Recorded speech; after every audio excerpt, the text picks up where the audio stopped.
good day to members of the media and the listening public. I am pleased to announce that the Ministry of Economy and Labour is releasing a national economic development strategy for Bermuda.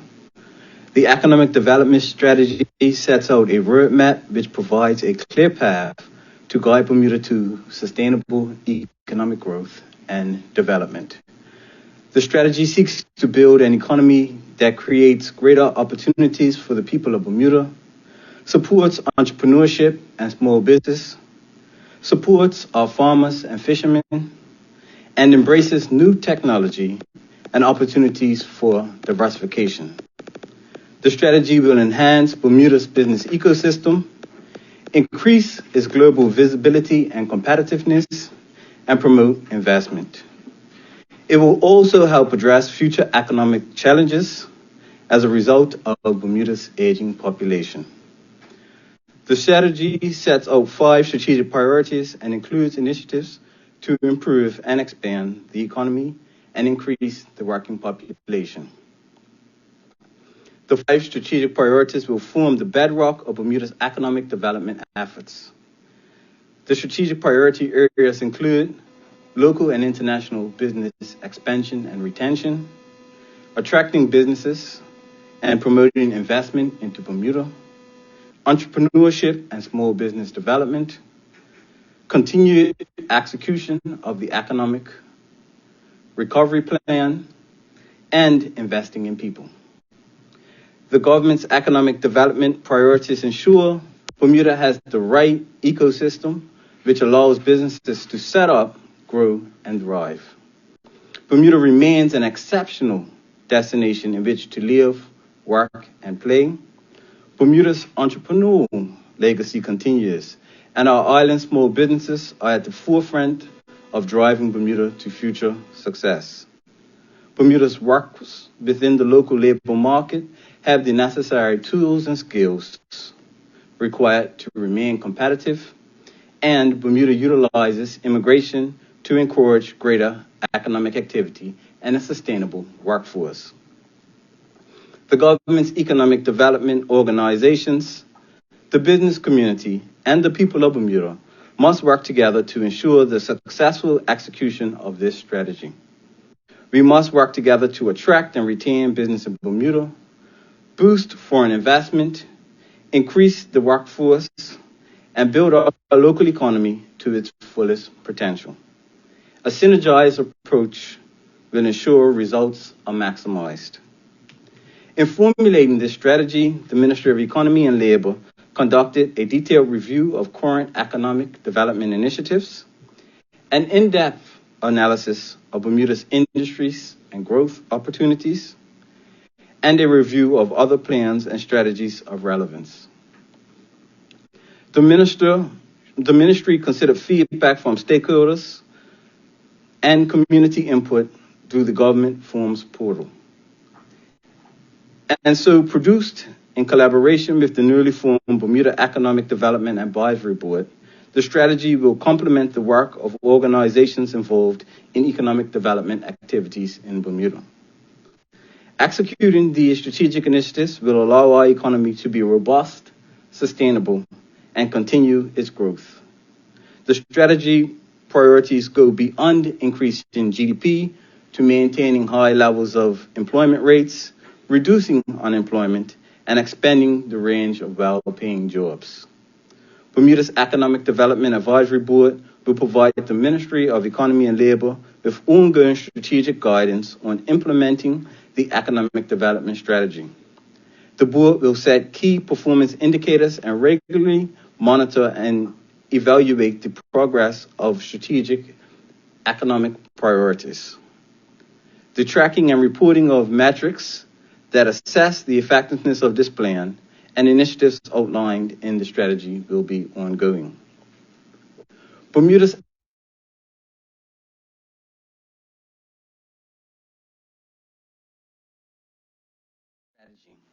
jobs for the people of businesses to grow and prosper, and we want greater levels of investment in infrastructure and technology. Collectively, we must work together to embrace a future in Bermuda that benefits all. Thank you.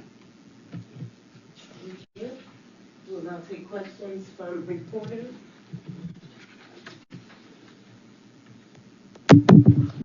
Jasmine Patterson, Bermuda Broadcasting. Hi, good afternoon, Ministers. Thanks for unveiling the new strategy that you've announced today. Specifically, can you share a little bit more on what's being done specifically, for example, to retain international business beyond what's already being done now? So the strategy outlines a robust framework.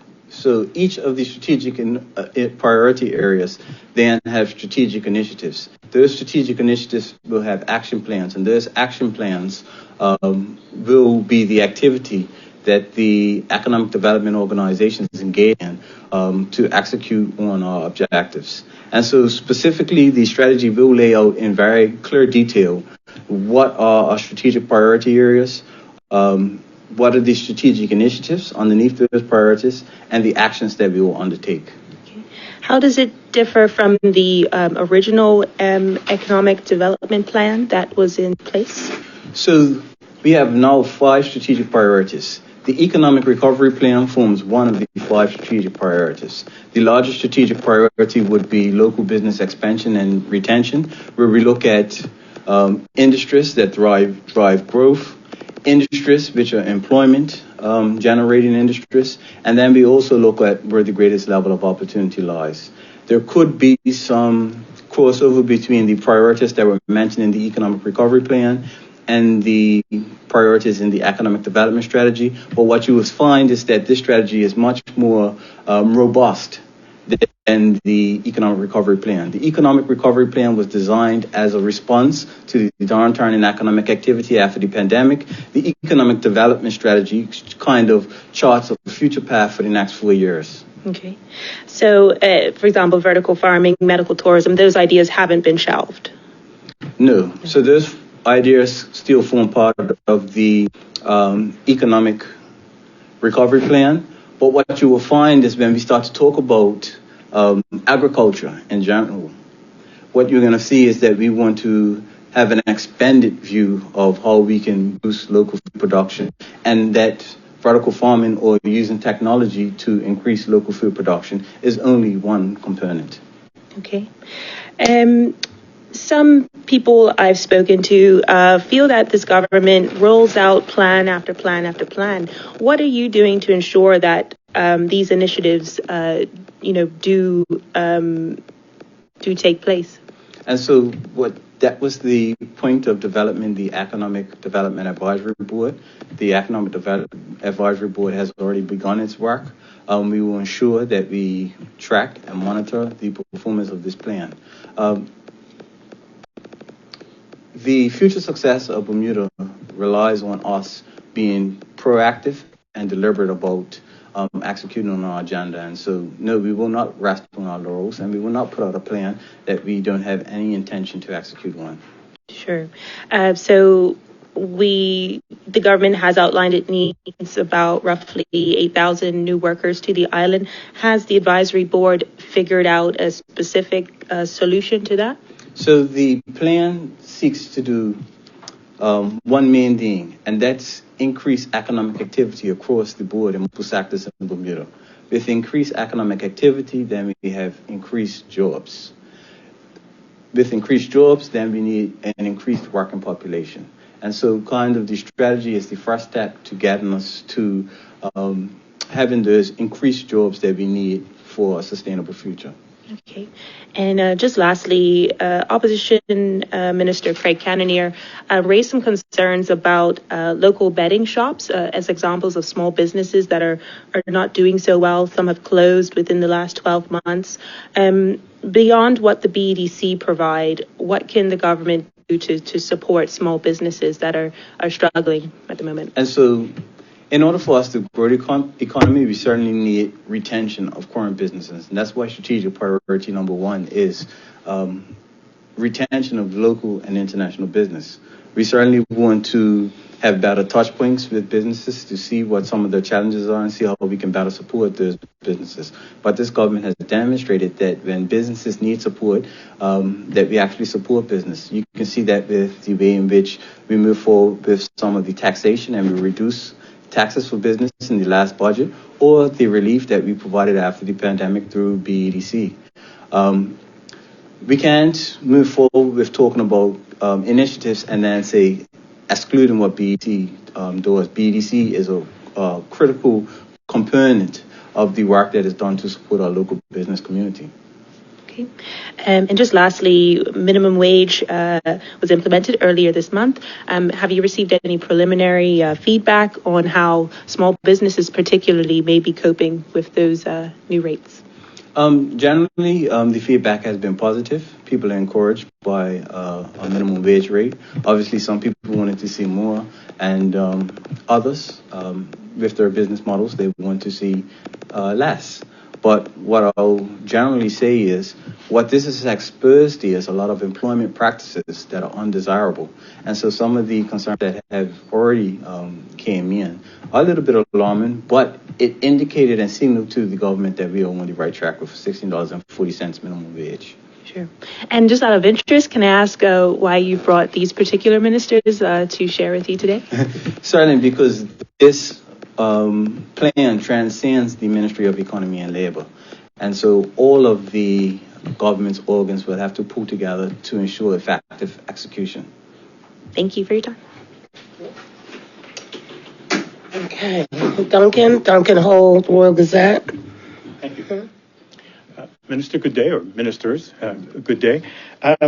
So if I'm hearing you correctly, this new economic development strategy folds in the economic recovery plan and then adds to it. Is that the idea? It is much more robust. The economic recovery plan will form one of the 5 priority areas. And why a new economic development strategy at this particular time? What is there about the state of our economy, the state of the global economy that makes you think this is the time to attack these various priorities? Well, our economy right now is robust and resilient and continues to grow, and we want to capitalize off of that momentum. But more importantly, we released a paper which indicated that we were going to have challenges with our aging population if we do not increase our working population. In order for us to increase our working population, we need robust broad-based economic activity. And the only way to achieve that is to have a deliberate strategy. And this economic development strategy is a strategy we will utilize to increase broad-based economic activity. How would you assess the level of success so far of the economic recovery plan, which, as you say, is part of this bigger whole now? How has that been, do you think? How would you We've assess had that? strategy meetings as it pertains with the project management office as it pertains to the economic recovery plan. 80% of the initiatives within the economic recovery plan are on track. The success that we're having with the economic recovery plan doesn't get highlighted. You know what gets highlighted is the few initiatives that are a little bit challenging. And so we'll continue to promote the work that we're doing in that vein, and we'll continue to drive action plans as it pertains to the economic recovery plan. Is expand on the economic recovery plan into these other areas a sign, as you say, there are some challenges, or is it just an answer to a greater whole, if you know what I mean? I think the government needs a synergized approach to the way in which we approach economic development, and this plan allows us to have that particular approach. It allows all of the economic development organizations to come together to work collectively on a strategy. It allows us to consolidate resources and place resources in priority areas.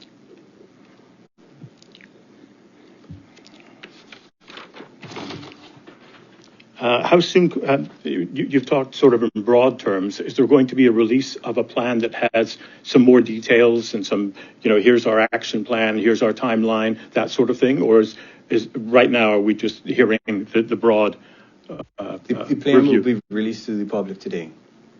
The full plan? Correct.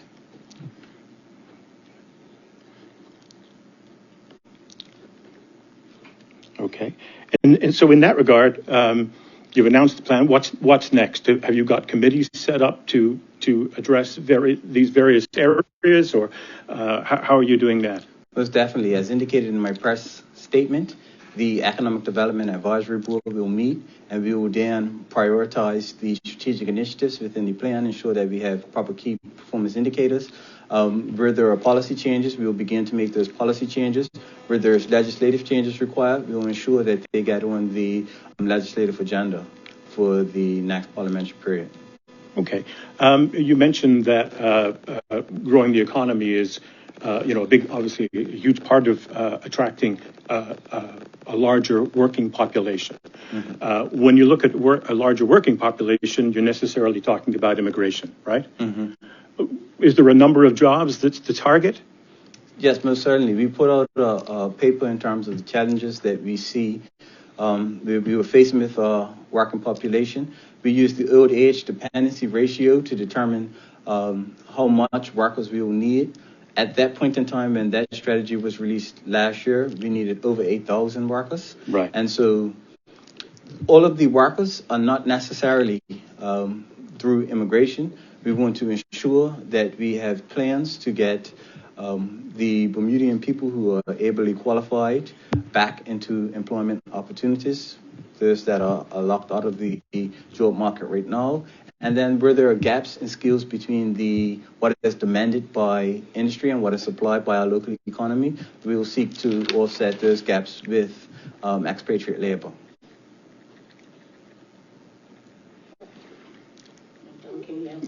One more, yeah. So politically, whichever side of the divide people are on, bringing more workers to Bermuda is kind of one of those touchy subjects, right? How do you tell your own court that more expatriate workers are required when there seems to be some pushback on that, or has been over time? I think Bermudians are clear that there has always been a need for expatriate labor. We've been clear that there's always been more jobs than able-bodied Bermudians to fill those jobs within the economy. And as our economy expands, the expectation will be that we will have to have increased expatriate labor. We did put out a document in terms of the challenges that we will have with our aging population, and that highlighted some of the critical areas that, if not addressed, will cause problems for Bermuda. And so we're being proactive rather than reactive. Thank you. Appreciate your time. Thank you, members of the media. The report will be available on gov.bm and specifically the Ministry of Economy and Labor's webpage. Thank you, Minister. Thank you, ministers. That concludes our press conference.